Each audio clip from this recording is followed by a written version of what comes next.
یعنی آگے رہنے والا، راہبر، پیشوا، پیشرو قرار دیا ہے۔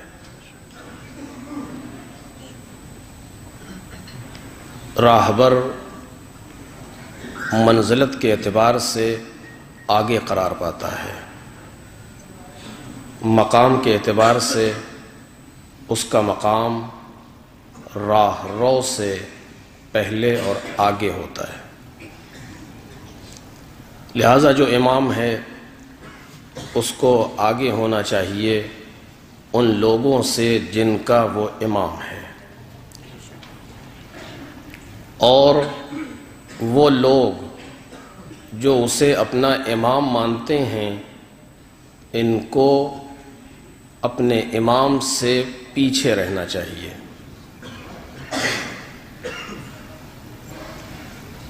اس اعتبار سے ہوں کہ نہ امام سے آگے جانے پائیں اور نہ امام سے بہت زیادہ پیچھے رہ جائیں، بلکہ ملحق رہیں اپنے امام سے۔ یہ لفظ دعاؤں میں، زیارتوں میں استعمال ہوا۔ المتقدم لہم مارق، جو آگے بڑھ جانے والا ہے ان لوگوں سے وہ گمراہ ہے، ہلاک ہے۔ والمقصر فی حقکم زاہق، جو ان کے حق میں مقصر ہے یعنی پیچھے رہ جانے والا ہے وہ بھی نابود ہو جانے والا ہے۔ واللازم لہم لاحق، لازمی یہ ہے کہ انسان ان سے ملحق رہے۔ ترتیب میں نے ملاحظہ نہیں کی۔ واللازم لہم لاحق یہ زیارت جامعہ کے تین فقرے ہیں، المتقدم لہم مارق، واللازم لہم لاحق، والمقصر فی حقکم زاہق، یہ ترتیب ہے۔ یعنی انسان کے لیے ضروری ہے کہ اپنے آپ کو اپنے امام سے ملحق رکھے، ملا ہوا رکھے، نہ آگے بڑھنے پائے نہ پیچھے ہٹنے پائے۔ اس کو بیان بھی کیا گیا، اس کو عملاً کر کے دکھایا بھی گیا۔ جب امامت کا اور ولایت کا پیغام دیا گیا تو پہلے یہی کہا گیا کہ جو آگے بڑھ گئے ہیں وہ پیچھے آ جائیں، جو پیچھے رہ گئے ہیں وہ آگے آ جائیں، کیونکہ اب یہاں سے منزل ولایت اور امامت کی شروع ہونے والی ہے۔ اس کے معنی یہ ہیں کچھ ایسے تھے جو آگے چلنے کے عادی تھے، یعنی پہلی منزل پر جہاں پر اعلان ولایت ہونے والا ہے وہاں عملاً اس چیز کو کر کے دکھایا جا رہا ہے کہ ادھر آگے چلا جانا بھی مناسب نہیں ہے، پیچھے رہ جانا بھی مناسب نہیں ہے۔ اگر آگے بڑھ گئے ہو تو واپس آؤ، اگر پیچھے رہ گئے ہو تو اپنے آپ کو پہنچاؤ اس منزل تک تاکہ اس مقام پر آ جاؤ جسے صراط مستقیم کہا جاتا ہے۔ ایک صلوات پڑھیں محمد اور آل محمد،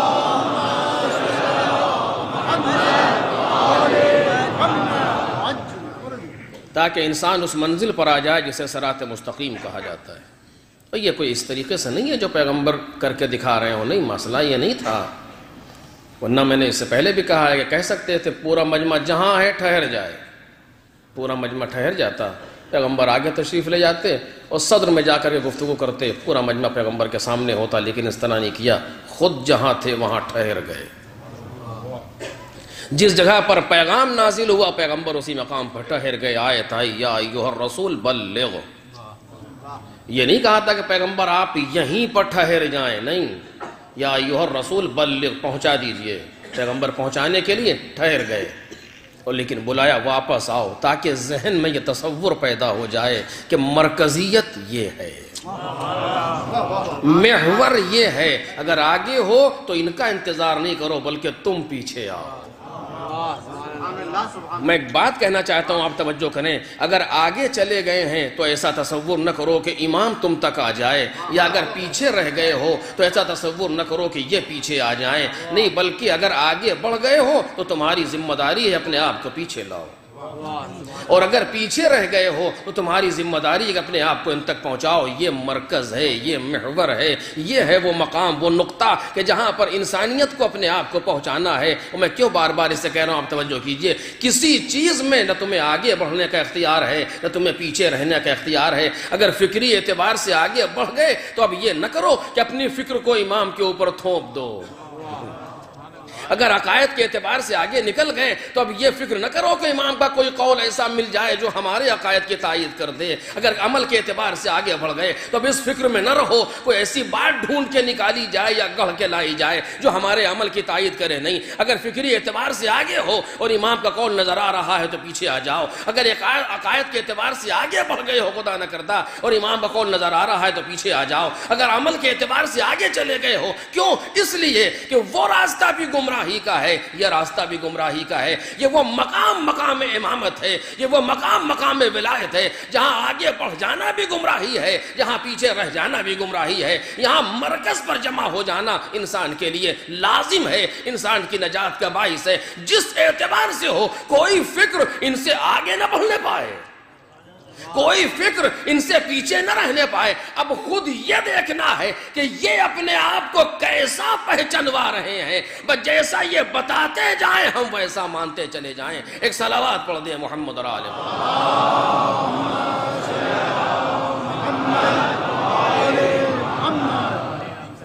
گزارش کر رہا ہوں, جتنا آپ لوگ سمٹ سکتے ہیں سمٹ جائیے. باہر بہت مومنین کھڑے ہیں, کچھ جگہ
صلوات پڑھیں محمد اور آل محمد.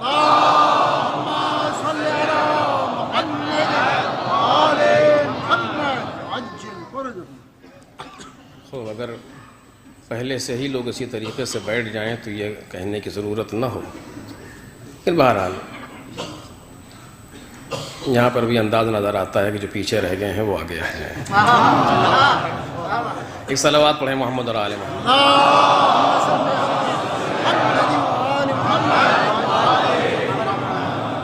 بالآخر مرکز امام ہے, ان سے آگے بڑھ جانا ان سے محبت کی علامت نہیں ہے, ان سے پیچھے رہ جانا ان سے محبت کی علامت نہیں ہے, ان کے ساتھ ملحق رہنا محبت کی علامت ہے, ان کے ساتھ اپنے آپ کو متصل متمسک رکھنا یہ ولایت کی علامت ہے. بالآخر اسے ہمیں محسوس کرنا چاہیے, کوئی بھی چیز ہو ہم امام سے لینا چاہتے ہیں, امام کو دینا نہیں چاہتے.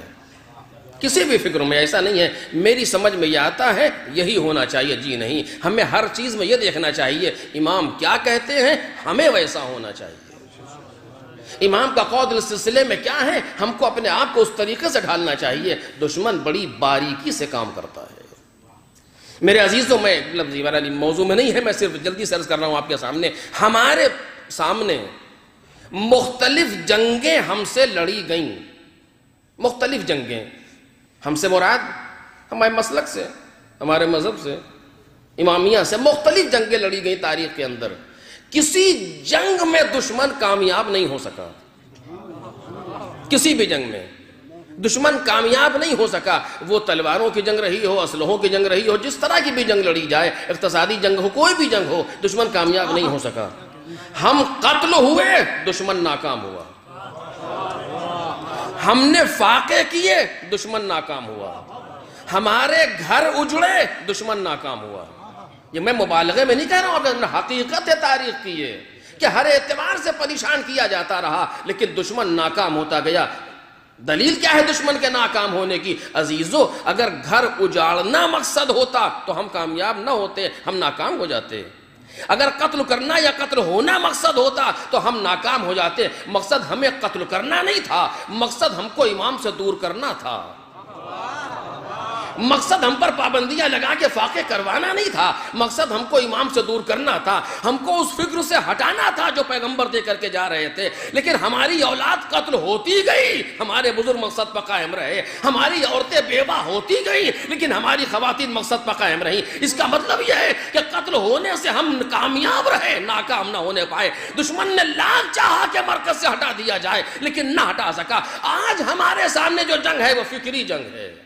توجہ کیجئے، آج ہمارے سامنے جو جنگ ہو رہی ہے، اب اس نے دیکھ لیا کہ گرم اسلحے کامیاب نہ ہو سکے، اس نے دیکھ لیا کہ اقتصادی طور سے توڑنا کامیاب نہ ہو سکا. اب فکری جنگ ہے جو لڑی جا رہی ہے. یہ مسئلہ سامنے آ گیا، وہ مسئلہ سامنے آ گیا، ادھر سے آ گیا، کبھی وہ شوگر کوٹڈ زہر آ رہا ہے، کبھی وہاں سے کوئی فکر سامنے آ رہی ہے. ایسے موقع پر ہمیں ہوشیار رہنا ہے، ہمارے بزرگوں کو ہوشیار رہنا ہے، ہمارے جوانوں کو جاگتے رہنا ہے. کوئی بھی فکر کہیں سے آئے، توجہ کریں، کوئی بھی فکر کہیں سے آئے، چاہے اس کا ظاہر کتنا ہی اچھا صحیح، اس کو فوراً لا کر کے اپنے امام کے سامنے رکھو. مولا یہ فکر آئی ہے،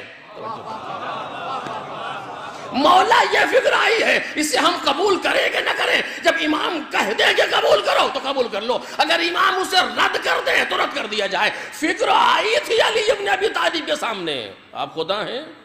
کیا کیا مولا کائنات نے؟ وہ دوسرے ہوتے ہیں جو ایسے القاب سے خوش ہو جائیں، جو جھوٹے القاب کا مارا ہوتا ہے وہ ایسے القاب سے خوش ہو جاتا ہے. جو حق و حقیقت ہو وہ باطل لقب سے خوش نہیں ہوا کرتا. ایک صلوات پڑھ دے محمد اور آلہ.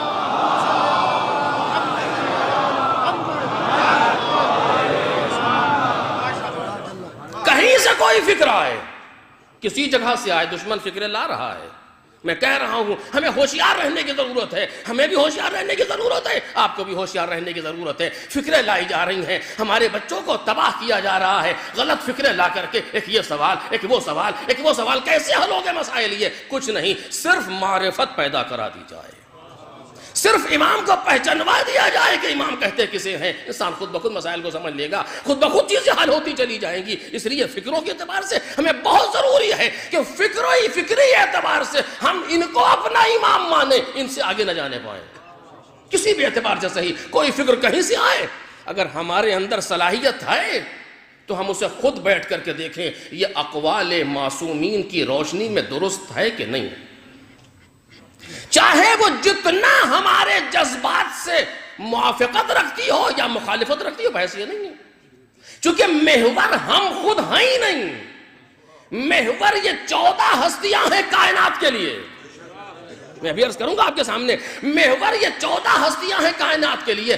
ہر نبی نے اپنے آپ کو انہی کے گرد رکھا، ہر رسول اپنے آپ کو انہی کے محور پہ تول رہا ہے. ہر فرشتہ، کائنات کی ہر شے اسی محور پر گردش کر رہی ہے، تو ہم کو بھی اسی محور پر گردش کرنا چاہیے.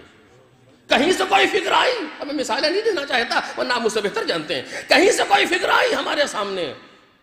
آج کل زمانہ اتنا آگے بڑھ چکا ہے کہ مشکل ہے روکا جا سکے جب تک ہمارے پاس خود چیز نہ موجود ہو. واٹس ایپ پر حدیث، وائبر پر حدیث، اور نہ جانے میسج، فوراً کوئی ایک فکر اپنی، نیچے امام صادق. کوئی غلط بیانی کہیں سے نکلی، نیچے امام باقر علیہ السلام. اب انسان امام کا نام تو گھبرا جاتا ہے فوراً، کہ نہیں تو بالکل صحیح ہوگی. نہیں، میں اس سے پہلے میں نے اس چیز کو کہا، محض یہ نہیں ہے کہ صرف ایک بریکٹ میں امام کا نام لکھ دینے سے مسئلہ حل ہو گیا. نہیں، ایکسپرٹیز چاہیے کہ انسان محسوس کرے یہ بات امام نے کہی یا نہیں کہی. ہمارے یہاں پورا باب موجود ہے اسرائیلیات، وہ احادیث جو یہودیت سے وارد ہوئی ہیں. چونکہ دشمن ہر اعتبار سے، ہر زمانے کے تقاضے کے اعتبار سے کام کرتا ہے. اب وقت میں گنجائش نہیں ہے کہ میں اس کو وضاحت سے آپ کے سامنے بیان کروں. ہمیں ہمارے اندر اتنا علم ہونا چاہیے کہ یہ حدیث جو یہاں لکھی گئی ہے واقعاً یہ امام نے فرمائی ہے یا نہیں فرمائی. اسے کون طے کرے گا؟ آپ بتائیں. اس چیز کے بارے میں کون بیان کرے گا؟ ہم بیان کریں گے؟ جس نے حدیث کی ایک کتاب بھی ڈھنگ سے نہ پڑھی ہو. کوئی ایسا انسان بیان کرے گا جسے معلوم نہیں کہ حدیث ہوتی کیا ہے.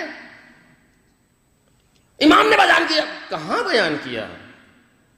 کہاں دیکھا گیا اس چیز کو؟ فلاں پیپر میں چھپی تھی تو حل ہو گیا مسئلہ. فلاں صاحب کہہ رہے تھے، حل ہو گیا مسئلہ. جس نے کہا ہے وہ محدث ہے.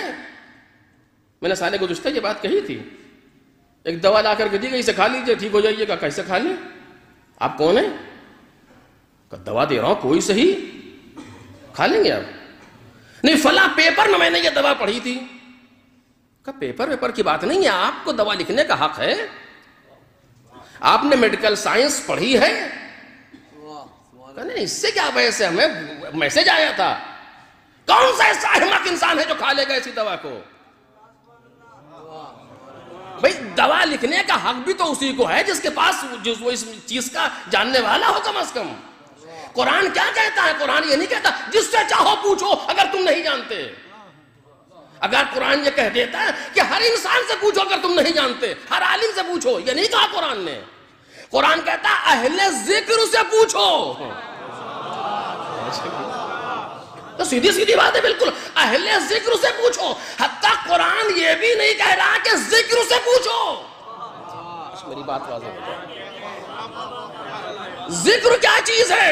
اِنَّا نَحْنُ نَزَّلْنَا الذِّكْرَ وَإِنَّا لَهُ لَحَافِظُونَ. ہم نے اس ذکر کو نازل کیا ہے اور ہم ہی اس کی حفاظت کریں گے. قرآن خود ذکر ہے. قرآن یہ بھی نہیں کہہ رہا کہ مجھ سے پوچھو. جبکہ قرآن کے اندر ہر خشک و تر موجود ہے. توجہ کیجئے.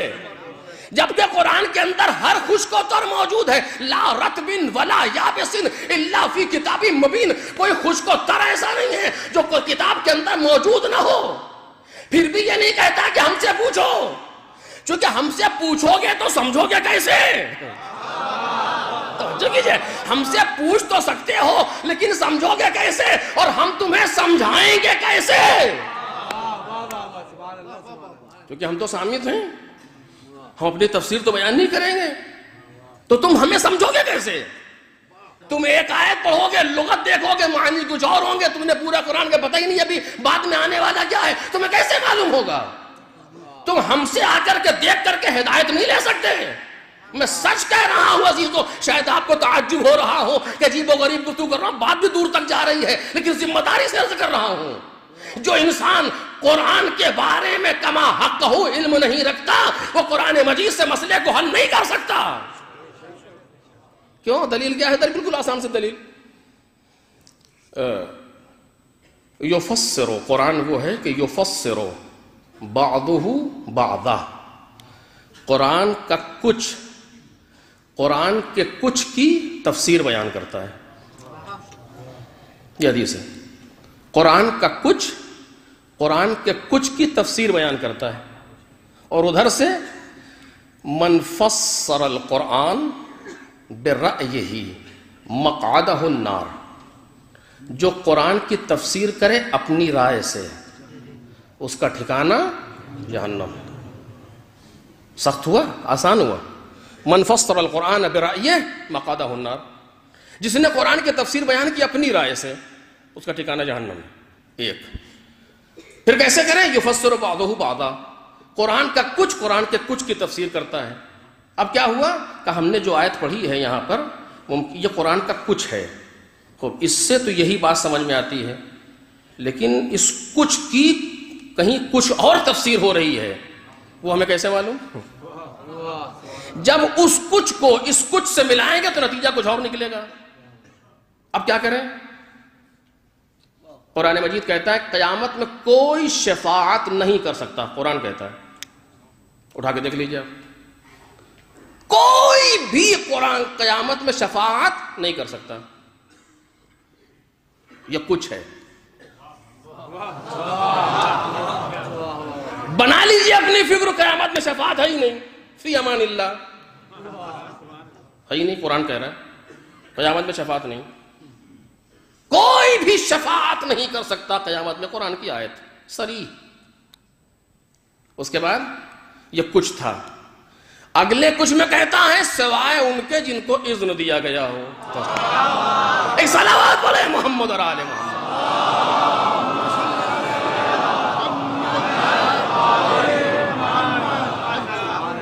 صریح قرآن مجید کی آیت ہے لا یعلم الغیب الا ہو, اس کے علاوہ کسی کے پاس علم غیب ہے ہی نہیں. اور اللہ کے ساتھ نفی کر رہا ہے, یعنی کسی کے پاس بھی علم غیب نہیں ہے. جنہوں نے اس کچھ کو دیکھا وہ آج تک یہی کہہ رہے ہیں. ایک صلوات بولے نا محمد اور آل محمد.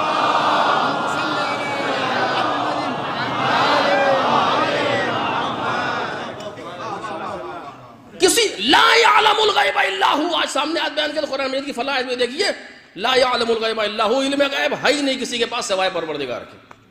وہ ٹھیک ہے قرآن کی آیت ہے, بنا لیجئے فکر کسی کے پاس نہیں, لوگوں نے بنا لی کچھ کو دیکھ کر کے. آگے آیت میں کہا گیا کہ دوسرے سوروں میں وہیں پر نہیں کہا گیا کہ کوئی کسی کے پاس علم غیب نہیں ہے سوائے الا من ارتضی یا الا من یجتبی. دو لفظ قرآن نے دی, یجتبی جسے مجتبا کر لے, من ارتضی جسے مرتضی کر لے.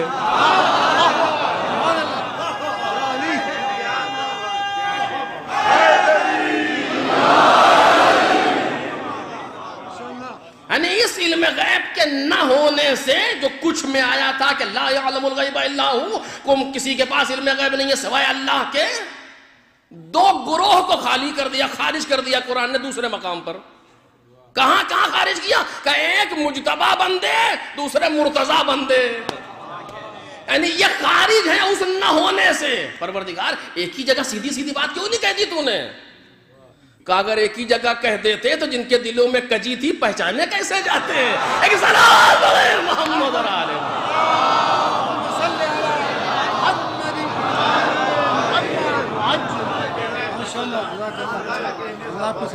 کہ اگر ایک ہی جگہ پر سیدھی سیدھی بات بیان ہو جاتی بالکل بسم اللہ الرحمن الرحیم, پہلا نبی آدم, دوسرا نبی فلاں, تیسرا نبی فلاں, الی آخر پہلا امام, تو پھر اس کائنات میں لوگوں کو بھیجنے کا فائدہ کیا تھا؟ یہ کائنات بنی ہے آزمائش کے لیے, امتحان کے لیے. امتحان کے لیے ضروری ہے سسپینس ہر زمانے میں رہے. مجھے یاد نہیں آ رہا میں نے اس سے پہلے کہا کہ نہیں کہا, لیکن دو لفظوں میں سن لیجیے جلدی سے. یہ کائنات آزمائش اور امتحان کے لیے بنی ہے, یہاں سسپینس ضروری ہے. قرآن بھی ایسا نہیں ہے کہ بالکل حل کر کے دے دے. قرآن حل کرنے والی کتاب نہیں ہے, قرآن علم کی کتاب نہیں ہے, قرآن ہدایت کی کتاب ہے. ہدایت کی کتاب کے لیے ضروری ہے کہ پہلے ڈھونڈو تاکہ ہدایت حاصل ہو. ہر زمانے میں سسپینس چاہیے. پیغمبر کے بعد جتنا بڑا سسپینس آیا تاریخ بشریت میں شاید نہ آیا ہو. ادھر بھی پیغمبر کے عزیز, ادھر بھی پیغمبر کے عزیز, ادھر بھی پیغمبر کے جاننے والے, ادھر بھی پیغمبر کے جاننے والے, ادھر بھی پیغمبر کے عزیز دار, ادھر بھی پیغمبر کے عزیز دار, ادھر بھی نماز پڑھنے والے, ادھر بھی نماز پڑھنے والے, ادھر بھی روزہ رکھنے والے, ادھر بھی روزے رکھنے والے, ادھر بھی حافظان قرآن, ادھر بھی حافظان قرآن, ادھر بھی پیغمبر کے صحابہ, ادھر بھی پیغمبر کے صحابہ. اب خود پہچانو حق ادھر ہے یا حق.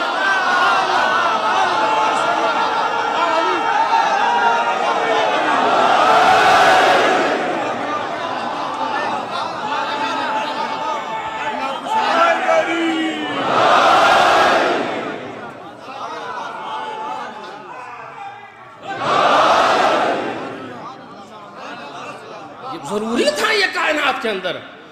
قرآن میں ائمہ کا نام دکھائیے, وہ ہوتا تو غلط تھا. کیوں کہ اگر ہوتا تو پھر آپ پہچانے کیسے جاتے ہیں؟ آپ کا بغض ظاہر ہونے کے لیے نام نہ رکھنا ضروری ہے.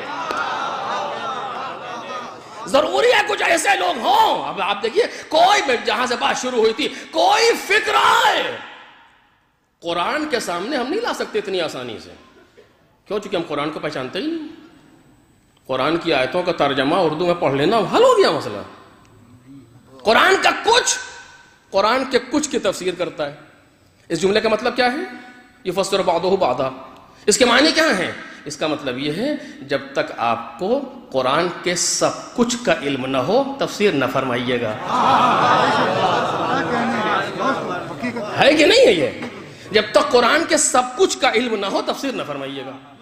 کیوں؟ اس لیے کہ آپ جو کچھ سمجھے ہیں وہ کچھ اور ملائیے گا تو کچھ اور نکلے گا. بالکل یہی کیفیت، میں ذمہ داری سے کہہ رہا ہوں، آپ کے سامنے بات دور تک جا رہی ہے، بالکل یہی کیفیت معصومین کی احادیث میں ہے کہ یفسر بعضہ بعضا، بعض کی تفسیر کرتا ہے. ایک حدیث مولا کائنات کی ہے، اس کی تفسیر امام صادق فرما رہے ہیں. ایک بات امام صادق نے کہی ہے، اس کی تفسیر امام حسن فرما چکے ہیں. اب آپ نے پہچانا کیوں؟ اس لیے کہہ رہا ہوں کہ وہ چپ رہنے والا قرآن ہے، یہ بولنے والا قرآن ہے. وہ قرآن صامت ہے، یہ قرآن ناطق ہے. جو شان اس کی ہے وہی شان اس کی ہے، نہ وہاں کوئی اختلاف. الحمد سے لے کر کے والناس تک کوئی اختلاف نہیں. 23 سال میں قرآن آیا، کوئی اختلاف نہیں. جب وہاں کوئی اختلاف نہیں تو یہاں بھی اختلاف نہیں ہونا چاہیے. مولا کائنات سے امام عسکری تک اگر ایک حدیث کو ٹکرا دے تو جانوں نہ وہاں اختلاف نہ یہاں اختلاف. جو شان وہاں ہے وہی شان یہاں ہے. اب مجھے کہنے دے، جب قرآن کے لیے حق نہیں کہ جب تک سب کچھ کا علم نہ ہو تفسیر نہیں کر سکتے، اسی طریقے سے حدیث معصومین میں جب تک ساری حدیثوں پر نظر نہ ہو ایک حدیث سے نتیجہ نہیں لے سکتے. ایک صلوات پڑھ دے محمد اور آل محمد.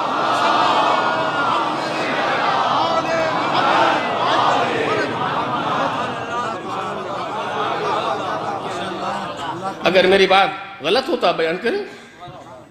جب تک ساری احادیث کا علم نہ ہو کہ یہ بات جو یہاں کہی گئی ہے یہ بات کہیں اور کہی جا رہی ہے تو کیا ہے، اس کو دیکھیں. کچھ لوگ آئے اور چھٹے امام کا واقعہ ہے غالباً، اور باہر ایک بھیڑ لگی مجمع، ان کے پاس علم غیب ہے. یہ تو کہہ رہے ہیں، وہ دوسرا جملہ یہی ہوگا کہ یہ خدا ہے. بولے اتنا تو ثابت ہو جائے، ایک ایک قدم بڑھتا ہے نا انسان آگے. امام باہر آئے اور آپ نے آ کر کے تقریر کی. کبھی میری کنیز مجھ سے چھپ گئی تھی، میں ڈھونڈتا پھر رہا تھا. اگر علم غیب ہوتا تو میں کیوں ڈھونڈتا اس کو؟ لوگ مطمئن ہو گئے، نہیں، چلے گئے. جو ساتھی تھا کہ مولا کیا واقعہ نہیں ہے؟ کہ اندر آؤ تو بتاتے ہیں. اگر میں کہہ دیتا کہ علم غیب ہے تو یہ کہتے خدا ہے. یہ نہیں کہا کہ نہیں ہے، ایسا سس میں چھوڑا کہ ان کی ہدایت ہو گئی. اب جس نے وہ دیکھا ہے وہ کچھ اور کہے گا، جس نے یہ دیکھا ہے یہ کچھ اور کہے گا. جب دونوں کو ملائے گا نتیجہ نکلے گا وہاں کہو جس میں اہلیت ہو. ایک صلوات پڑھیں محمد اور آل محمد.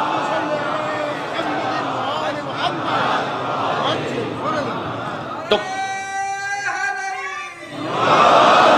قرآن مجید نے یہ نہیں کہا کہ مجھ سے پوچھو، جبکہ سارا علم قرآن کے اندر موجود ہے، کوئی چیز ایسی نہیں ہے جو قرآن سے باہر ہو. قرآن کہتا ہے فَاسْأَلُوا أَهْلَ الذِّكْرِ، اہل الذکر، جس میں اس ذکر کی اہلیت ہو. قرآن کا حفظ کر لینا اور ہے، قرآن کا اچھے لہن میں قراءت کر لینا اور ہے، معانی قرآن کو ترجمے کے زور سے سمجھ لینا اور ہے، قرآن کو روزانہ تلاوت کرنا اور ہے. لیکن اپنے اندر قرآن کی اہلیت پیدا کرنا یہ بہت بڑا مسئلہ ہے. قرآن یہ نہیں کہہ رہا کہ فَاسْأَلُوا قَارِئَ الْقُرْآنِ، فَاسْأَلُوا حَافِظِ الْقُرْآنِ، فَاسْأَلُوا عَامِلِ الْقُرْآنِ، فَاسْأَلُوا نہیں، فَاسْأَلُوا أَهْلَ الذِّكْرِ. اہل ذکر سے پوچھو جس میں اہلیت پیدا ہو قرآن کی. وہ کون ہے جو قرآن کی اہلیت رکھتا ہو؟ بس کوئی نہیں ہو سکتا سوائے امام کے جس میں قرآن کی اہلیت پائی جائے. کیوں؟ قرآن کا انداز یہ ہے کہ لا رطب ولا یابس الا فی کتاب مبین. کوئی خشک و تر ایسا نہیں ہے جو کتاب کے اندر نہ ہو. تو اہل وہی ہوگا جو ہر خشک کو جانتا ہو، ہر تر کو جانتا ہو.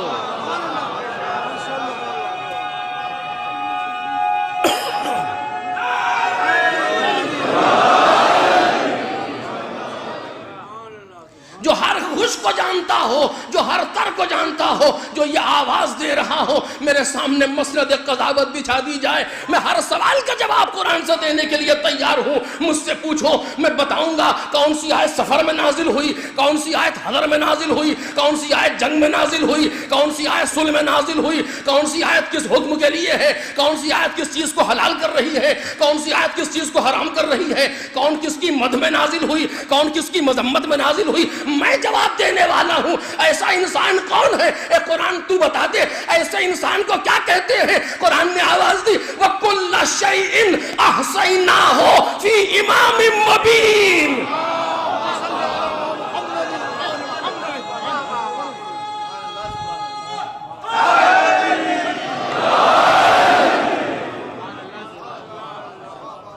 ایک صلوات پڑھیں بآواز بلند بن.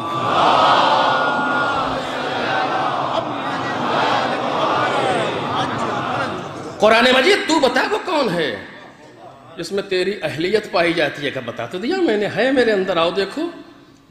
اگر یہ چشمہ ہٹاؤ اپنا بغض کا, تمہیں نظر آئے گی آیت, اور اگر نہیں ہوگا تو پھر معانی میں پھنسے رہ جاؤ گے, حقیقت تک نہیں پہنچ پاؤ گے.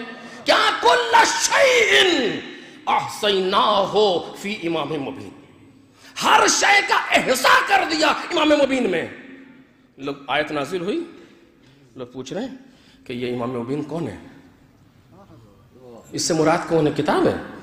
اس سے مراد کیا چیز ہے؟ پیغمبر بیٹھے مسکرا رہے ہیں, ایسے لگ رہا ہے جیسے انتظار کر رہے ہیں, جیسے کسی کا انتظار کر رہے ہیں, خاموش ہیں. لوگ سوال کر رہے ہیں, پیغمبر خاموش ہیں. اسی عالم میں کوئی داخل ہوا, یہ ہاذا امام مبین, یہ ہے امام. ایک صلوات پڑھیں محمد اور آل محمد.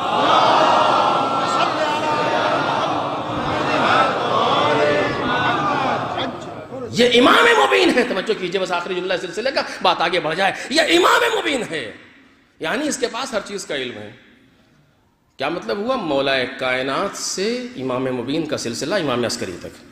پیغمبر خود بھی امام مبین ہے, جناب زہرا خود بھی امام مبین ہے علیہ الصلوۃ والسلام.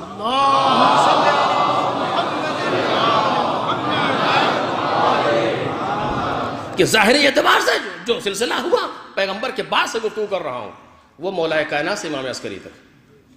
یعنی وہ چیز جو قرآن میں تھی اس کو ان اہل قرآن نے حل کیا.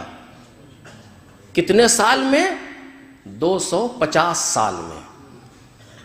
امام مولا کائنات سن 40 میں دنیا سے گئے, پیغمبر سن 11 ہجری میں گئے. 11 ہجری کے شروع میں 28 صفر 11 ہجری کے شروع میں پیغمبر گئے. امام عسکری ربیع الاول سن 260 ہجری, 10 سال کم, 250 سال. اس 250 سال میں کیا ہوا؟ 23 سالہ قرآن کو بیان کیا گیا 250 سال میں. 23 سالہ قرآن کو 250 سال میں بیان کیا گیا. 23 سالہ پیغمبر کی سنت کو 250 سال میں بیان کیا گیا. یہ 250 سال 2.5 صدی جو گزری, یہ اسی قرآن کے بیان کے لیے گزری, جس کو احادیث کہا جاتا ہے. احادیث کہیں اور سے نہیں آئیں, اسی قرآن کی تفسیر دے رہی ہیں.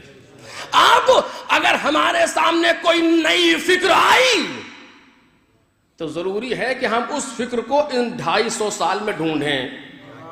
توجہ کیجئے, ان 250 سال میں آ کر کے حل کریں. کہیں یہ مزاج پایا جاتا ہے, توجہ کریں, کہیں یہ فکر پائی جاتی ہے, یہ ہمیں ڈھونڈنا چاہیے. کیونکہ 23 سالہ قرآن کو ہی 250 سال میں بیان کیا گیا. اس 250 سال میں ڈھونڈے آ کر کے کیا مطلب ہوا؟ کہ وہ بیان کرے ان 250 سال پر جس کی نظر ہو, جس نے مولائے کائنات سے لے کر کے امام عسکری تک کی احادیث بھی دیکھی ہو, واقعات بھی دیکھے ہو, سیرت بھی دیکھی ہو, سنت بھی دیکھی ہو, اور اتنی سمجھ بھی رکھتا ہو.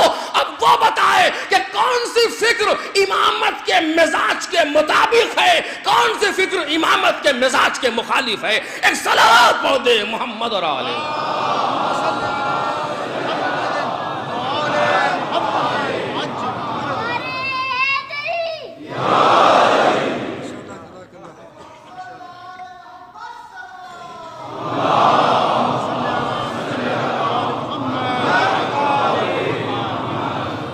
یہ وہ مرحلہ ہے جہاں ہمیں اور آپ کو پہنچنا ہے.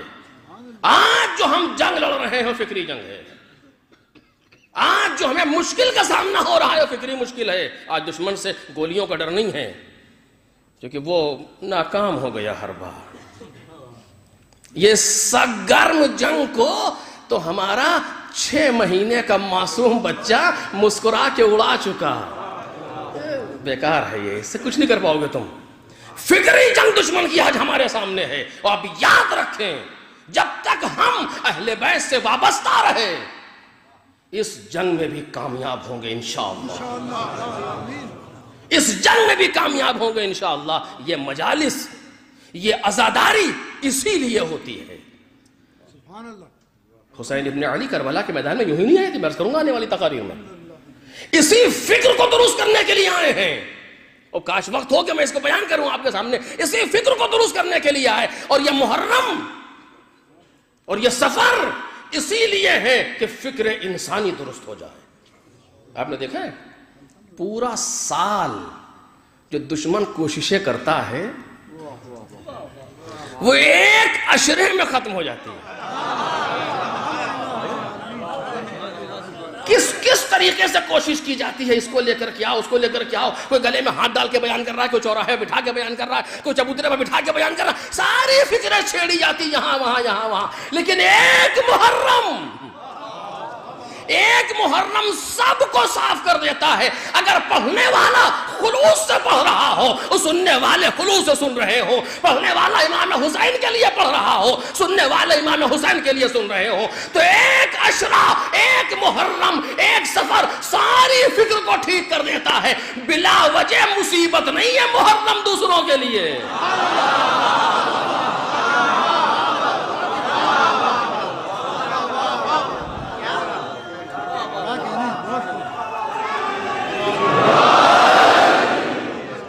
یوں ہی نہیں مشکل بنی ہوئی ہے, یہ نہ کیجئے وہ نہ کیجئے, یہاں نہ کیجئے وہاں نہ کیجئے. جہاں تک آپ کائنات میں جائیے جا کر کے دیکھیے یہ معجزہ حسینی ہے.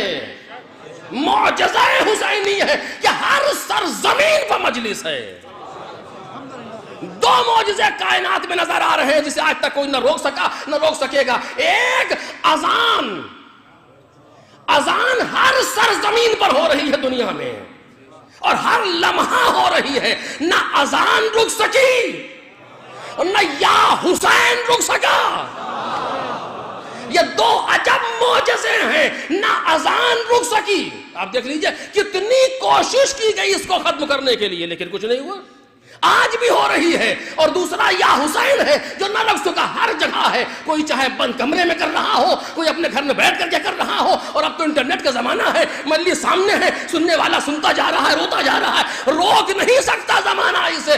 2 چیزیں نہ رک سکی, ایک لا الہ الا اللہ نہ رک سکا, ایک یا حسین نہ رک سکا. اب یہ اپنی بات ہے, لا الہ کو حسین نے نہ مٹنے دیا, یا حسین کو خدا نے.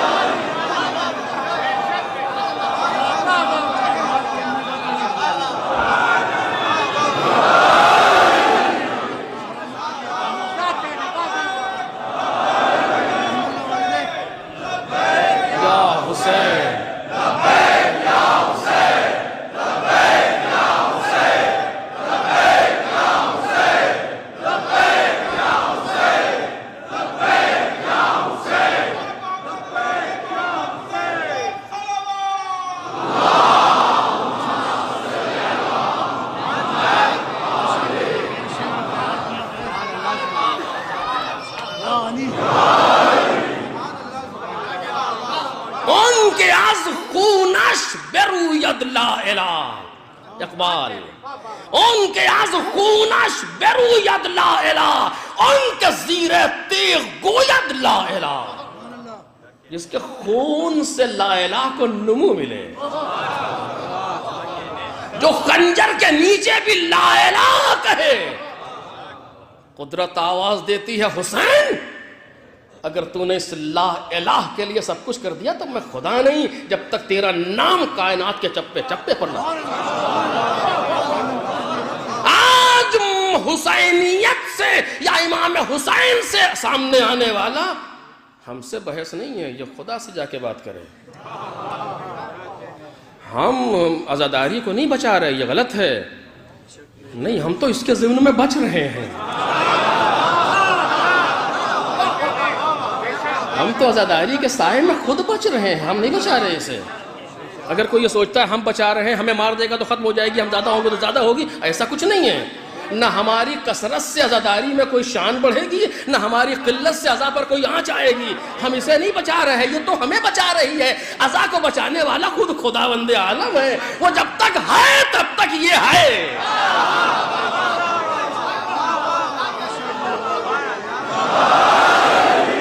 ہاں، ہم اس کے تحفظ کے لیے جو کر سکیں گے کریں گے، یہ ہماری ذمہ داری ہے۔ اس نیت سے نہیں کہ ہم اسے بچا رہے ہیں، نہیں، بلکہ یہ ہماری ذمہ داری ہے، کسی بہانے سے صحیح ہم یا لیتنی کننا معکم فنفوز فوزا عظیما میں شامل تو ہو جائیں۔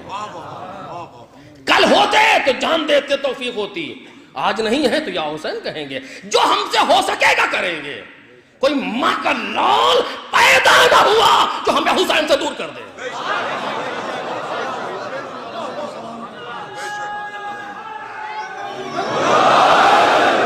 بس عزیزو، اس کا تحفظ ہماری ذمہ داری ہے، وقت کے ذریعے، مال کے ذریعے، جان کے ذریعے، جیسے بھی ممکن ہو۔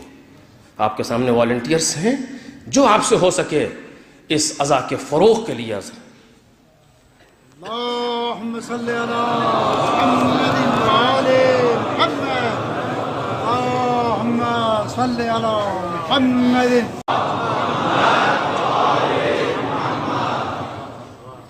یقیناً لائق تشکر ہیں وہ افراد جو اس عظیم خدمت میں اپنے آپ کو شریک کر رہے ہیں۔ آپ دیکھیں باہر پولیس یا فورس موجود ہے، کس لیے؟ تاکہ عزاداروں کی حفاظت کریں۔ مشکور ہیں گورنمنٹ کے، شکر ادا کرتے ہیں کہ واقعاً انہوں نے ہمیں اس عزا کو بہتر طریقے سے انجام دینے کا موقع دیا۔ اور یاد رکھیں، جس نے بھی حسین کے لیے کچھ کیا ہے، حسین ابن علی اس کا اٹھا نہیں رکھتے۔ بڑا کریم گھرانہ ہے یہ، ہمیں احساس نہیں ہے۔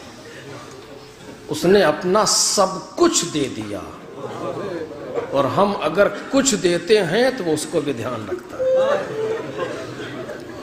بس عزیزو، تمام ہو گئی مجلس۔ حسین ابن علی عجیب و غریب عنوان ہے تاریخ کا۔ کبھی وقت ہو انسان اسی لفظ پر تقریر کرے اور گفتگو کرے، حسین ابن علی عجیب عنوان ہے تاریخ کا، انسان سمجھ نہیں سکتا اس چیز کو۔ آپ دیکھیں، صرف نام لیجئے آنکھوں سے آنسو جاری ہوتے ہیں۔ یہ کیا ہے؟ کیا ہے یہ؟ کوئی مذاق تو نہیں ہے۔ کسی کا جوان بیٹا مر جائے بہت روتا ہے، کچھ دن کے بعد دھیرے دھیرے دھیرے غم منتقل ہو جاتا ہے، پھر نام لیجئے کہتا ہاں میرا بیٹا بہت اچھا تھا، اب آنسو بھی نہیں آتے جلدی سے۔ لیکن 1400 برس کے بعد بھی آپ میں سے کون سا ایسا انسان ہے جس کو شارجہ کی اس کمیٹی نے دعوت نامہ بھیجا ہو بلانے کے لیے؟ لوگوں کے گھروں میں شادی ہوتی، لوگ مصروف ہوتے، نہیں آتے، معذرت کر لیتے، معاف کیجیے گا میں نہیں آ پاؤں گا، فلاں کام ہے، پرسنل پروگرام ہوتا ہے۔ اور یہاں ایک اعلان ہے، دیکھ لیجیے، قدم رکھنے کی جگہ نہیں ہے، کس کے نام پر آئے ہیں؟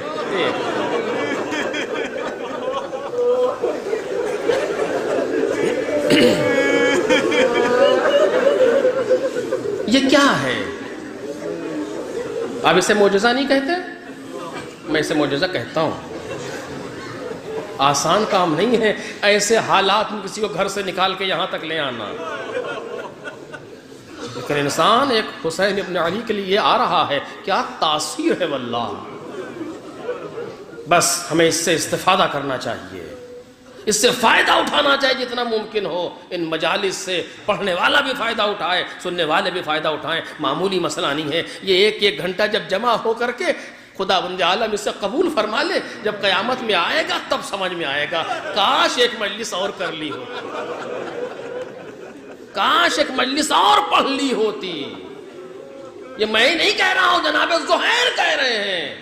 روز شب عاشور ایک بار مرنا نہیں مولا, اگر 1000 بار بھی مجھے زندگی دی جائے. کیوں؟ اس لیے کہ حسین کا مرنا نہایت شیریں ہے, حسین کا مرنا نہایت قیمتی ہے.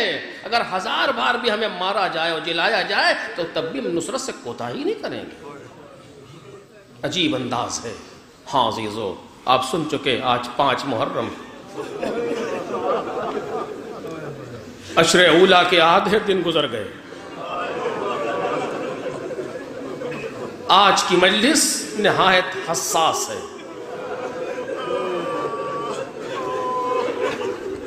بہت ذمہ داری ہے آج, چونکہ آج ان کا ماتم ہے.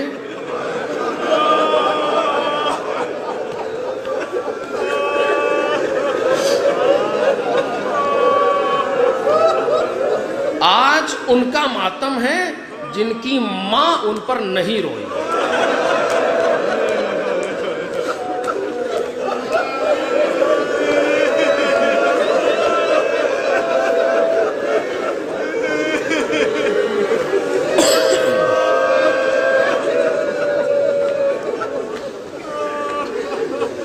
جناب زینب مدینے سے چلیں. عبداللہ ابن جعفر کہتے ہیں بی بی جائیے جائیے, میرے ان 2 بیٹوں کو لیتی جائیے, تاریخ ان کو لیتی جائیے, میں خود چلتا. جناب عبداللہ 75 سال سے زیادہ کی آپ کی عمر ہے اور مریض ہیں, بستر علالت پر ہے. کہ میں خود چلتا لیکن بیماری ساتھ نہیں دے رہی, انہیں لیتی جائیے. اگر کوئی جنگ ہو جائے, خدا نہ کردہ کوئی جنگ ہو جائے, اولاد حسین سے پہلے میرے بیٹے میدان میں.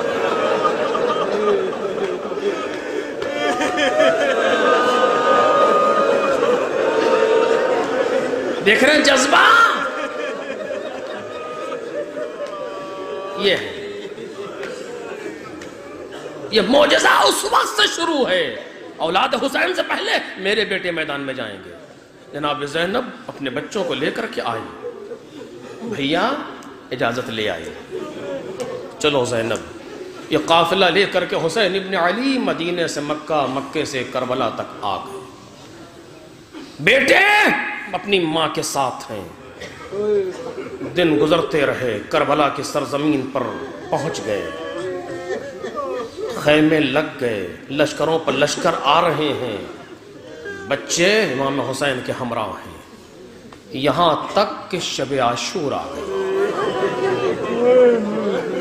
بس تمام کر رہا ہوں جلدی جلدی, یہاں تک کہ شب عاشور آئی. شب عاشور اس شب کا نام ہے کہ جس میں ہر ماں, ہر بہن, ہر زوجہ یہ سوچ رہی ہے آج آخری رات ہے, کل یہ ہمارا وارث ہمارے ساتھ نہ ہوگا, کل یہ ہمارا بچہ ہمارے ساتھ نہ ہوگا, کل یہ ہمارا بھائی ہمارے ساتھ.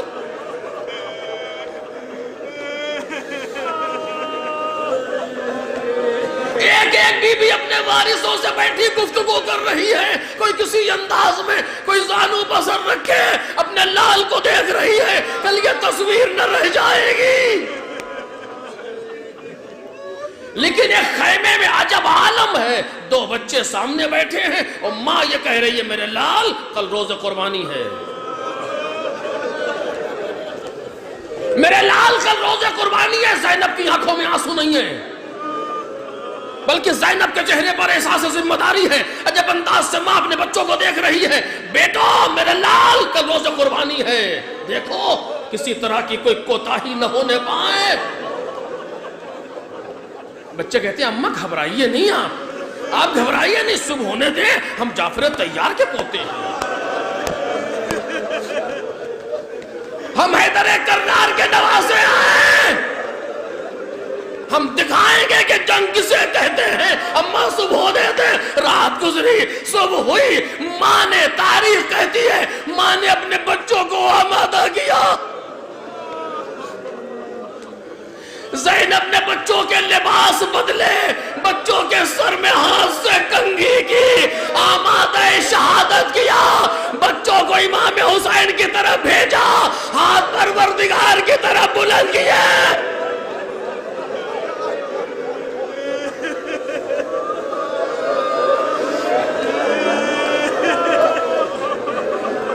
آئے ہاتھوں کو جوڑا, آقا مجھے رن کی اجازت دے دے,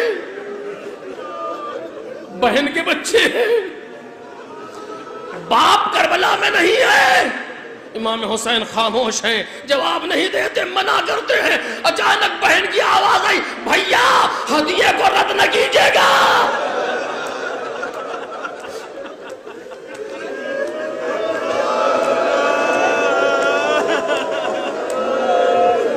مقتل نے لکھا, امام حسین نے کہا زینب ان کے باپ عبداللہ مدینے میں ہیں.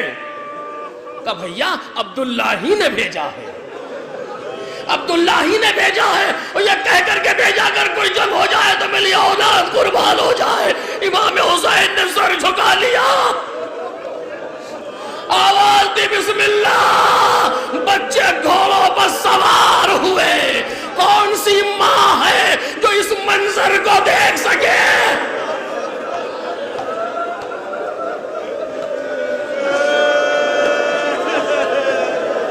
آپ نے دیکھا ہے جب بچہ گھر سے باہر نکلتا ہے ماں کی کیفیت کیا ہوتی ہے. جب بچہ سفر پہ جاتا ہے دروازے تک آتی ہے, جب تک بیٹا دکھتا رہتا ہے دیکھتی رہتی ہے, دعا کرتی ہے جاؤ خدا حافظ, جاؤ فی امان اللہ, خدا تمہاری حفاظت کرے. ارے یہ کون سی ماں ہے جو اپنے دونوں نہال کو تیروں کے درمیان, نیزوں کے درمیان بھیج رہی ہے. اجازت ملی اور محمد گھوڑے پر سوار ہو کر کے میدان کی طرف چلے. زینب نے مڑ کے نہ دیکھا, خیمے کے اندر واپس.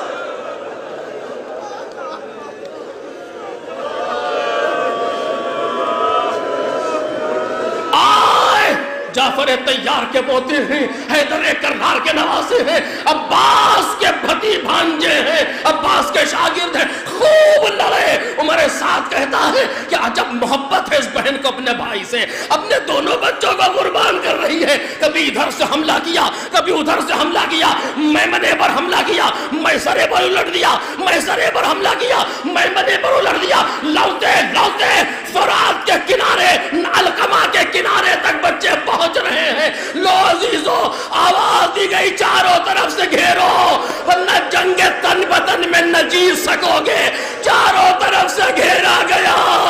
زینب کے شمس و قمر شامی بادل میں ڈوبے.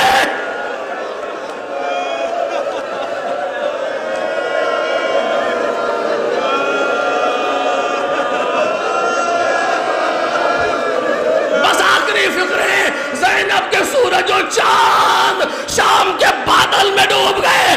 اب بچے نظر نہیں آتے.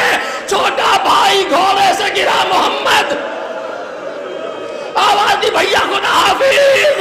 بڑے بھائی نے کہا ٹھہرو ٹھہرو ٹھہرو, ابھی ہم بھی آ رہے ہیں. تلوار چلاتا ہوا بڑھا, زخم کا کے گھوڑے سے گرا. آواز دی مولا خدا حافظ.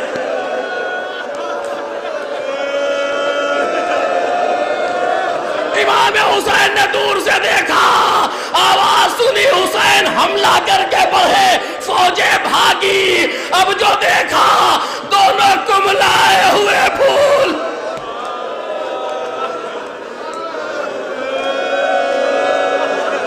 قریب آئے حسین, دنیا سے بچے جا چکے ہیں, بلبلی زباب ہو گئی.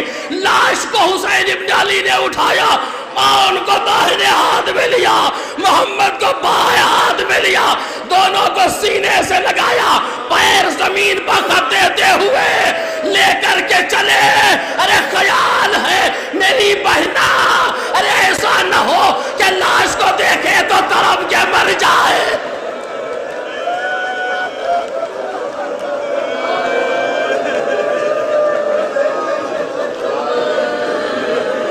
لاشیں لیے ہوئے حسین خیمے کی طرف آ رہے ہیں. امام حسین کی نظریں ڈھونڈ رہی ہیں, ارے زینب کہاں ہے, لیکن زینب نظر نہیں آتی. جب بھی کوئی لاش میدان سے آتی تھی سب سے آگے آگے ثانیہ زہرا ہوا کرتی تھی, پیچھے پیچھے ساری بیویاں. اب جب بیویوں نے دیکھا تو زینب نظر نہیں آتی.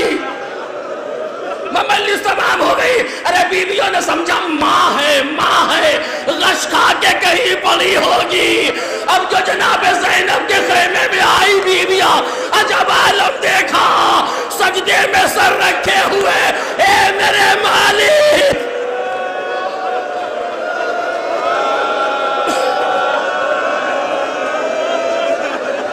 فاطمہ کی لاڈلی ہے, یہ علی کی بیٹی ہے, سجدے میں سر رکھے ہوئے, اے میرے مالک میری محنت کو قبول کر لے, میرے بچوں کو قبول کر لے.